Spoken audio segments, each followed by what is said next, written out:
Hey 49er fans, I'm Thomas Mott. Welcome into Chat Sports. And today, my predictions for the full 53-man roster going into the 2020 season, as well as the 12 practice squad players. Yes, we've had a lot of people asking for my predictions at each position. Here is what I am going with and what my idea in terms of the 49ers roster is going to look like. We'll go ahead and first jump in, though, with clarification on the new CBA in terms of a 53-man roster versus a 55-man roster. So, of course, you're probably seeing a lot of headlines, I get to carry 2 extra players here, a 55-man roster. It's essentially still a 53-man roster, and let me go ahead and explain. So the game day active roster is going to increase from 46 to 48, but one of those players has to be an extra offensive lineman. So you can't just bring in any sort of player to fill in both holes. You can bring in any sort of player, but of course, one has to be an offensive lineman. So now you can have 3 extra offensive linemen, which to me is going to help out every single team in the National Football League. Practice squads are going to go from 10 to 12, which is big overall, but the big reason why it's a 53-man roster still and not a 55-man roster is that the teams now have the option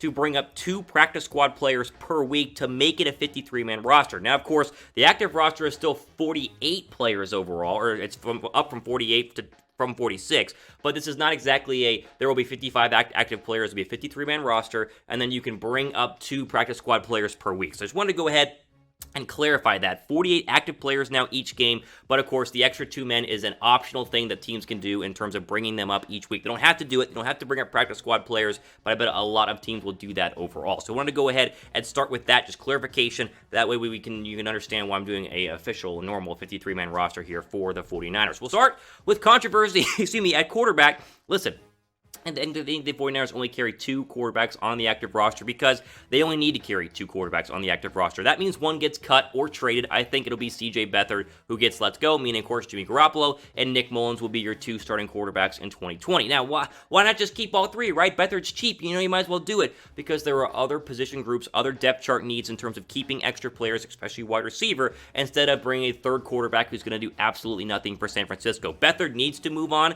I think from a personal standpoint, he needs to go compete for a true backup spot instead of being the number 3 quarterback on a roster. And Jimmy G played so well last year that there's just no worry about him, being bad and then starting Mullins, then Mullins getting hurt, and then Beathard. It's just ridiculous. 2 quarterbacks is all you need if you're a good football team in the NFL. Jimmy G is 1, Nick Mullins is 2. Beathard, in my opinion, will either be cut or traded. That would be my prediction right now for the San Francisco 49ers. Now, before we keep going, sure to subscribe to the 49ers Report because we do crazy videos like this where I break it all down in terms of the 53-man roster. Who else does this on the platform? Subscribe right now, the way we can get to 30,000 subs overall. We're a crazy fast-growing channel here at Chat Sports for the 49ers Report, so go ahead and click that big red subscribe button right now. That way you're notified whenever we jump on here with non-stop coverage of the red and gold, not just in the offseason, but also into training camp and the start of the 2020 season as well. We just crossed 25,000 subs. Let's keep going here with the Niner Gang. Bang, bang, Niner Gang, as they say. Click that red subscribe button. Okay, moving on to the running back position. This one to me is still pretty obvious. You'll see 5 total, but Kyle Juszczyk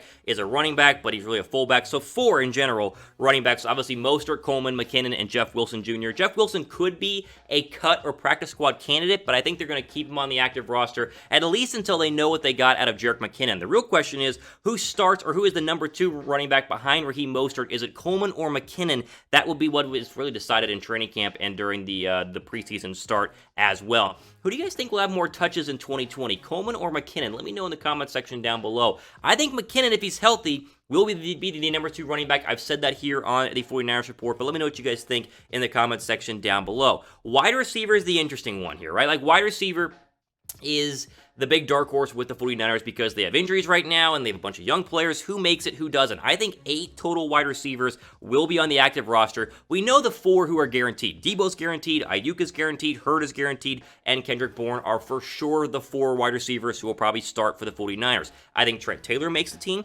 I do think Dante Pettis, I think Poindexter, and Richie James Jr. are going to be the other 4 wide receivers. That means we'll have Juwan Jennings on the practice squad. We'll talk about that here in a little bit later. Thompson gets cut, and I think Travis Benjamin gets cut as well. Now, If Dante Pettis is just trash this offseason, is garbage in training camp, and is terrible in the preseason, then sure, maybe Benjamin or Juwan Jennings gets the active roster slot or whatever. But right now, I think this is how it's going to go. I think Taylor makes it. I think Pettis makes it. I think Poindexter and Richie James Jr., whenever he's healthy, makes it as well. It's really a wide open race after the top two. Like, obviously, you have Deebo Samuel and Brandon Aiyuk.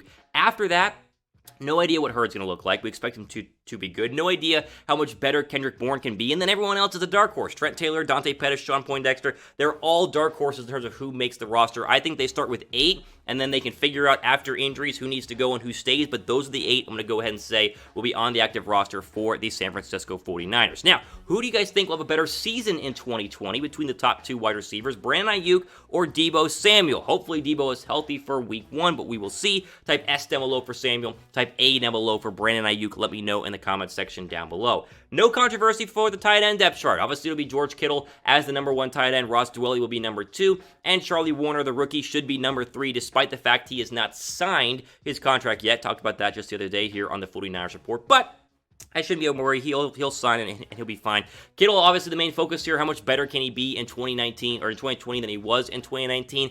I think the answer is a lot better overall. Had some nagging injuries, obviously later on in the season. I think he's going to be healthy. Hopefully has a new contract, is motivated to get a new contract. Whatever it is, he's going to play very, very well. He, of course, obviously leads the tight end group, which has very little controversy. Now, if you guys want a George Kittle official jersey for what should be a very good George Kittle 2020 campaign, we have you covered right now at chatsports.com/49jersey. Not just Kittle, but any 49er jersey that you can even really think of right now are all there at chatsports.com/49jersey. Link is down below in the description. There's also the little box below me that shows you the link. You know where to go. Description box, chatsports.com/49jersey. Pick up your official George Kittle or any other Nike official NFL jersey right now for your wearing and viewing pleasure. Okay, offensive line depth chart here. Let's see. I'm going to go with 9 offensive linemen. Obviously, the starting 5 on the O-line are easy. Trent Williams, Laken Tomlinson, Weston Richburg, Daniel Brunskill, and Mike McGlinchey. Your backups will be Justin Skule, Colton Mikovich, always mess up on his last name, Ben Garland, and Sean Coleman. Really, the only question here is Coleman versus like a Tom Compton in terms of who actually makes the team. Compton, of course, just recently signed. Coleman's been there a little bit longer. I think Compton gets the cut. I think Coleman stays. But regardless of that, the starting 5, to me, is the top 5 starting 5 in the entire National Football League. This is a top 5 offensive line in the NFL, especially with the addition of Trent Williams. And with a top 5 offensive line, I think that will go ahead and transition into a top 10 overall offense in the National Football League. If you guys agree with me, the 49ers will have a top 10 offensive line in 2020. Type Y down below for yes. Type 2 down below for no. I think for sure this is easily a top 5 offensive line when healthy. I mean, Trent Williams is one of the best left tackles in the league despite missing out last year. Add that with the rest of the 49er group. They're going to run the football. They're going to pass protect. Easily top 5. And with that being said, answer the question, will they be a top 10 offense? They better be, because they have enough firepower and weapons and Kittle and the running backs and Deebo Samuel to be able to do that. Type 1 down below for yes. Type 2 down below for no. Again, the 49ers overall depth chart, and of course that was the prediction for the 49ers offense. The defense is very similar. A lot of great players, so there's not a lot of debate. You can move that over to the defensive line. Obviously, your 4 starters are Bosa, Ford, Armstead, and Kinlaw. I think your backups are Blair, Jones, Thomas, Hyder, and Street. I think that's where they're going to go right now. They obviously could move Street and bring back someone else out on the defensive line. They're going to have open competitions for those backup spots, but obviously the 4 starters are Bosa, Ford, Armstead, and Kinlaw, and then, of course, Blair and Jones will be right behind them. And then the real question is, what will Solomon Thomas do in 2020? Now, compare that to Nick Bosa, who, of course, is coming into his second year, absolutely dominated last year. And that question for Bosa is really, how many sacks can he get? Can he get more than 11, more than 12? Can he get 15? Who knows? But the only real controversy here is, what will they do with Solomon Thomas? Will they just keep him and let him play out the final year of his rookie deal? Will they try and trade him if someone gets injured on a different team? Will they just cut him and try and save money when they get to training camp? Who knows? What do you guys think San Francisco should do with Solomon Thomas? Type T for trade, type C for cut, or type K for keep in terms of what to do with Solomon Thomas. Those are your 9 defensive linemen here for the 49ers. Linebacker is interesting. Linebacker, is interesting because it's pretty obvious, because it should be Warner, Greenlaw, Alexander, and Alshire as your 4 main linebackers. They'll carry 5 overall. I think Greenlaw is linebacker number 2. I've talked about that a ton here on the 49ers Report. He will get the start over Quan Alexander. Now, when I say he will get the start over Quan Alexander, it doesn't mean that Alexander is not going to play at all. He still will, but Greenlaw will play more in the nickel and dime and non-base defenses at the linebacker spot. So in a base 4-3, you have 3 linebackers who will be Warner, Greenlaw, and Alexander. When a nickel happens, Alexander's the linebacker to go out. K'Wan Williams comes in to play the nickel. So I think that Greenlaw will maintain his starting linebacker spot over Kwon Alexander and play more than Kwon Alexander unless they're in base defenses. And, of course, Alexander, Greenlaw, and Warner will all play together. I think Joe Walker is probably the cut here just to free up space. He was obviously a big addition who many people consider to be a great special teams specialist, but I think he's probably going to be a cap cut just because they have too many good young linebackers that they don't want to go ahead and get rid of. Al Shire, honestly, has played pretty darn well in his limited role and was pretty good on special teams just as early as last season. So the big one here is Dre Greenlaw plays more over Kwon Alexander despite Alexander being paid more and many people thinking he is the better overall linebacker. Okay, the 4th of July 49ers t-shirts are still on sale right now. Chatsports.com/49ers4th is the place to pick up those. 4th of July is right around the corner. You might as well order one now. That way you can wear it and rep it for the entire 4th of July weekend. They come in white. They come in red. They come in blue. They look fantastic and are very, I think, patriotic for your 4th of July. They've been selling like hotcakes, so we're going to go ahead and throw you guys the link one more time. Chatsports.com/49ers4th. That's the place to go ahead and pick that one up. Quarterback depth chart to me, there's no real debate here. Sherman and Mosley will be your 2 starters. Witherspoon, number 3. K'Wan Williams plays the slot. And then Harris, of course, will probably be number 4. I think Verrett and Tease Tabor are your cut candidates here, unless you want to move one of them to the practice squad, but I don't see it. Mosley is starting at cornerback 2. That is not up for debate. Unless he is garbage in training camp, it will be Mosley starting over Akello Witherspoon. Your safeties, they'll carry 4. Ward and Tart, your 2 starters.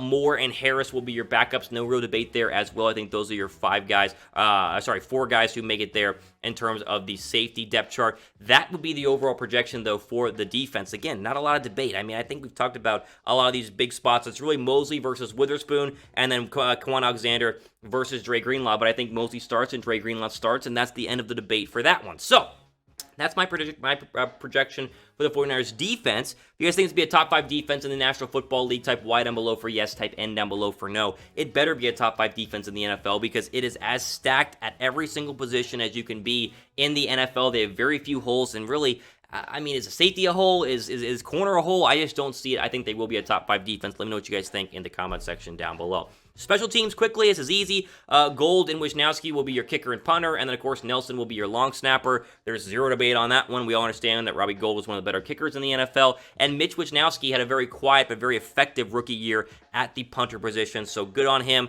He will be the starting punter. The final place we need to go here, as we are running out of time, is my practice squad projection. Before I give you the official practice squad projection from me, name me a 49er player you think or you want to be on the practice squad. So name me a 49er player you want to be on the practice squad, aka you want to actually make the team and not be a cap cut or just a camp cut casualty during training camp. Here are my list. Here are the first 4. I think Hasty and Hockett, Josh Hockett, Juwan Jennings, and Chris Finke are going to be all the big name practice squad guys who make it there, who could be brought up onto the active roster, the 53 versus 55-man roster. Hasty, the running back out of Baylor, a personal favorite of mine. I've interviewed him. I've covered him at Baylor. He's very, very good, not only in pass protection, but in short yardage. I think Chris Finke is also a great option there in terms of the wide receiver who many people won't know the name, but they might know the name at some point for the wide receiver spot if there are too many injuries in terms of the starters. Your other 4, as you see on the screen right now, Harrell, Reynolds, obviously the linebacker, Flanagan, Foles, and then Jalen Tabor. And your final 4, obviously, Jonas Griffin and Brock Ruder are the 2 names to keep an eye on there. Ruder being a quarterback.